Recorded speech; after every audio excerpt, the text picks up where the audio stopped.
Texas Lutheran University.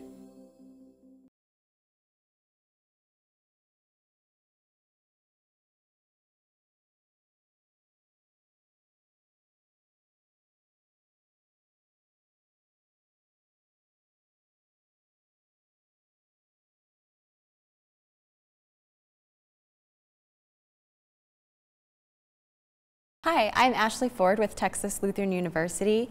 Today my guest is Emmy Award-winning journalist and host of ABC's What Would You Do, John Quiñones. Thank you so much for joining me. Thank you, Ashlie. Good to be here. Yeah, very happy to have you.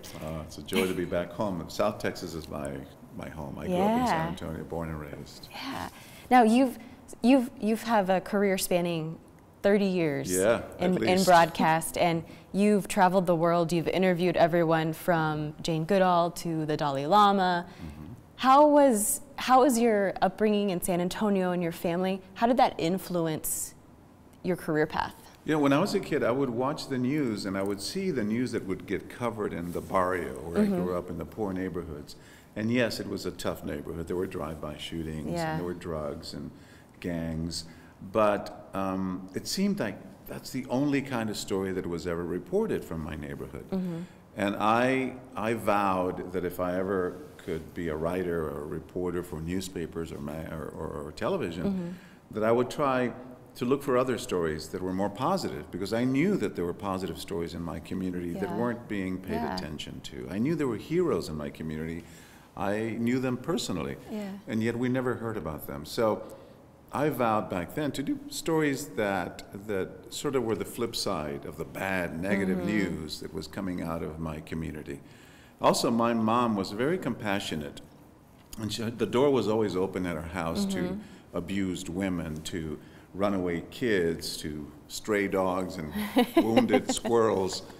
And I learned early about compassion and caring for your fellow man. And she always would say to me in Spanish, ¿Qué harías tú? If you were in this position, ¿qué harías tú? Which is literally translated means, what would you do? Yeah. So in many ways, she was the seed that gave us this show. Tell me a little bit more about What Would You Do and what it's done for you and for people since you guys started. Well, I think generally it's restored our faith in humanity. And it's also reminded us that despite all the progress we've made in this country with regard to the acceptance of gays, for example, or interracial couples, despite all the progress we've made against discrimination against people for religion or their culture or their race, we made progress. But despite all that, there is work to be done. So it shows us the both sides. It reminds us there are great, wonderful people out there who step in and do the right thing in virtually every scenario. But we also see some of the bad, some of the negative, some of the people who agree with the racist or the bully. And we need to fix that. But generally speaking, I think it tells me that this is a great place and that Americans in particular want to do the right thing. Just that some of us are too shy sometimes. Yeah.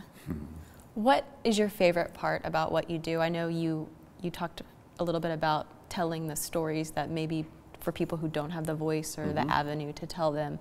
What's your favorite part about what you do? As a reporter or on What Would You Do? Both. Yeah.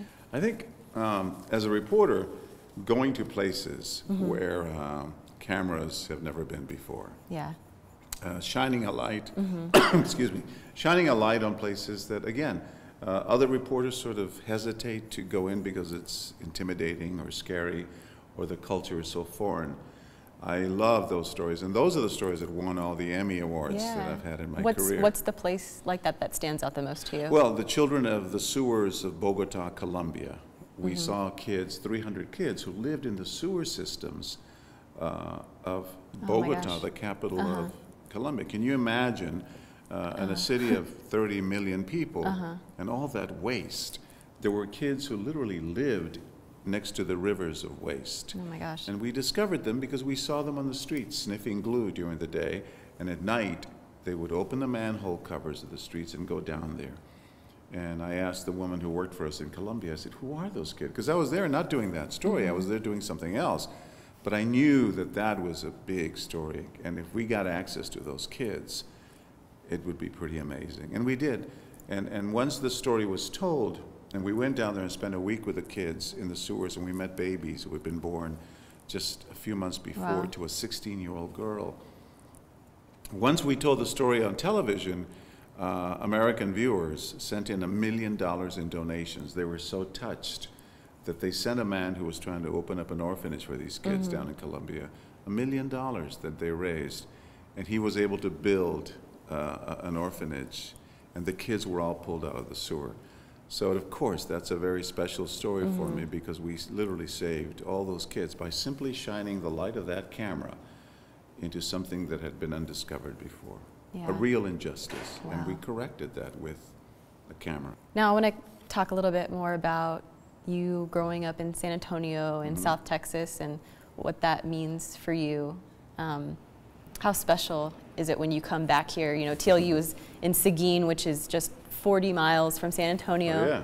What is that like when you get to come back? Well, my father used to pick cotton in Lockhart, Texas. Oh, really? Not far from here. Yeah. So as a kid, and he dropped out of school to support his family. There were sharecroppers. So I have a lot of history in this area. It's wonderful coming back. Coming in, some kids in a pickup truck stopped and yelled out, "Hey, Quiñones!" And they waved, and they were all excited. You know, it's home, coming home. Is number one. I get to taste great Tex-Mex food. Of course. And see my family. My sisters are still here, and their kids. But it also reminds me of kids who are in the same boat that I was in, who still live in poverty in the barrio, who are still not getting the education they deserve, like any other child in America. So I come home to be reminded of that and to work harder in trying to give something back to those kids by inspiring and motivating them. So I will often try to go speak at St. Mary's University. Those kids are already in. So I go to Rhodes Junior High and Brackenridge High School. Last night I announced that I'm creating a special scholarship for $2,500 for a student of journalism from my old high school to help. So it just reminds me that we need to reach back. You know, when you're successful and the elevator gets to the top floor, you should always be able to send the elevator back down to help others. Yeah.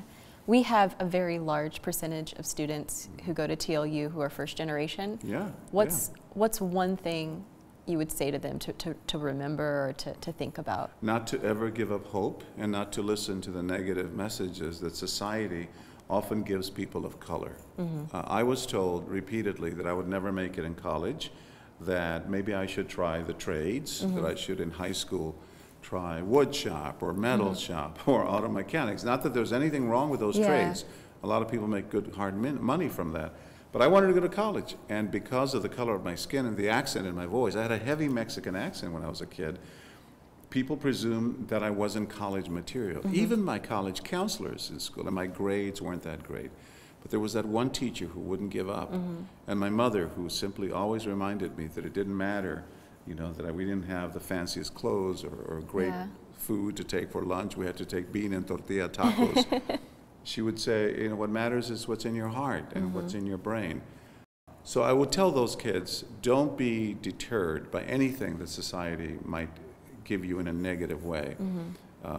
If a kid who used to shine shoes on Guadalupe Street in San Antonio, a kid who couldn't speak English when he was 6 years old, a kid who picked tomatoes in Ohio and cherries in Michigan as a migrant worker, if I can make it to network television and have my dream come true of being a network correspondent and anchorman, then of course you can do it too. Things can never be too bad for you to give up hope. Well, thank you so much for taking time to speak with me. Thank you, Ashlie. And we're really happy to have you. Thank you. Glad to be here. Students at TLU engage in high-impact educational experiences that include civic engagement, aesthetic expression, critical thinking, and a focus on intercultural knowledge in a community that welcomes the interplay of faith and reason.